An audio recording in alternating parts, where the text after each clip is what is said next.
Hi, I'm Don Poole, and you may know me as Don and Jennifer on the chat. I'm the Don part of the Don and Jennifer. However, I go to FaithPoint, and I'm privileged to give you a little talk about the kingdom the way I see it. Now, this word kingdom is used by Jesus in two ways. He uses it, he says, the kingdom is near, and then when he's questioned by Pilate right before he's crucified, he says, my kingdom is not of this world. So what we have here, we have a term that is both paradoxical and complementary. So what do I mean by that? Okay, I mean that the kingdom is both here and it's not here. So it's kind of paradoxical. And it's also complementary because it's yet to be completed by God. So what does all that mean? It means that we are to bring as much of the kingdom into existence as we can by the acts of love that we carry out in this life. Okay? Now, St. Paul said, as been read in Galatians 6, he said, what really matters in this life is the new creation. So the present creation that we're in is not done yet. There's a new creation coming. And to me, that's the same as what Jesus was talking about the kingdom. That's the not of the world part. Okay? So, Jesus uses parables to describe this kingdom that is coming and yet here. And that kingdom, he talks about leaven, talks about the net, he talks about a pearl of great price, he talks about light, he talks about weeds, and he talks about sowers. Okay? So all these parables that he talks about in Matthew, they're all connected into this one idea of the kingdom, or, as I like to call it, the new creation that is to come. Now, in my thought, the two parables that really shed light and give you a groundwork on what this kingdom thing is the parable of the weeds and the parable of the sower. So, okay.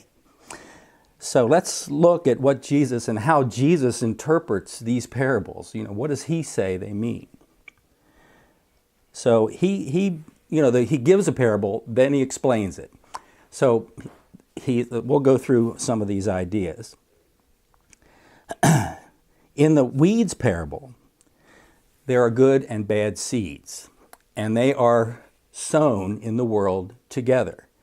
Jesus is the sower in this parable, okay? And he sows this good and bad seed. The good seed are the sons and daughters of the kingdom.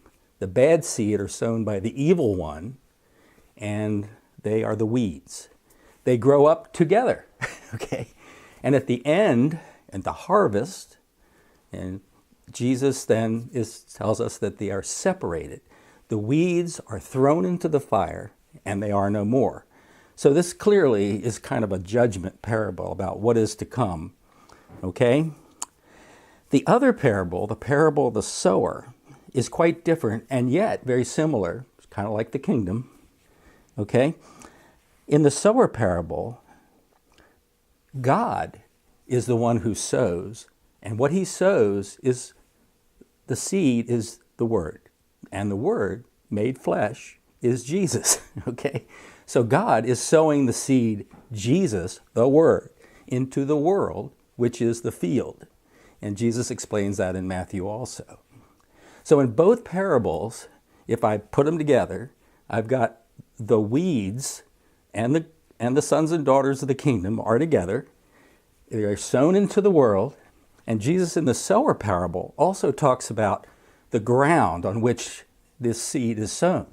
And that some hear it, some don't, some get choked, some etc. And that's all explained in Matthew. So if you want the details on how Jesus interprets them. So evidently, there are similarities in these two parables.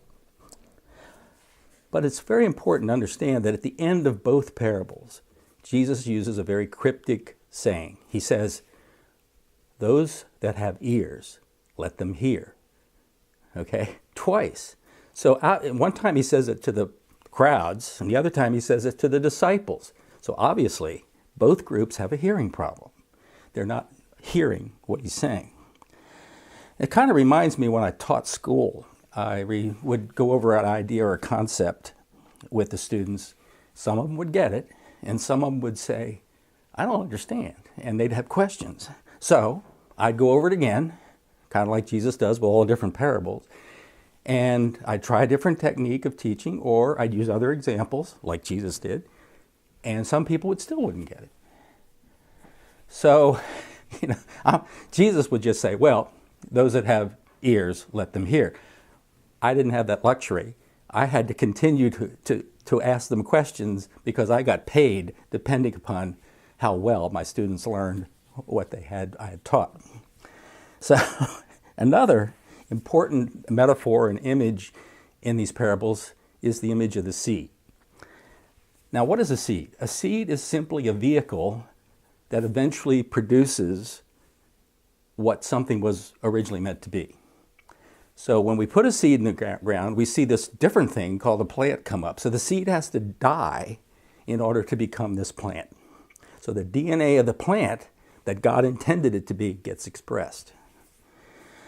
Okay, so another thing about a seed, when you put it in the ground, a lot of times it disappears. I mean, the seed's so small, where did it go? Did I really plant this seed? And other times, the gardener will cover it up so it has a better chance to germinate. So the seed is kind of hidden in the soil. And that's the way the Word of God is. It's hidden in the world. Our job as Christians is to find it. So let me do this for a second. Okay. So where do we find the seed in the world? Where do we look for it? Well, where did Jesus look for it? He looked for it in the lonely. He looked for it in the lost. He looked for it in the outcasts. People like Zacchaeus and the woman at the well. And that's where we want to look. That's where we need to look. We need to look in the same places Jesus looked to find the seed, to find the Word in the world. Okay? So then, the parables of the sower and the weeds have a lot to say about the kingdom and what it's all about. It is already present in this world, and yet it is yet to come in a new creation. And we are the sons and daughters of God that are growing up in the midst of evil. So how do we find this Word? What do we look for? We do this by feeding the poor, healing the sick, visiting the prisoners, being accountable in our relationships, obeying the 10 Commandments, finding the will of God in our life, or how you want to interpret that. So my hope today is that you'll hear what I'm saying,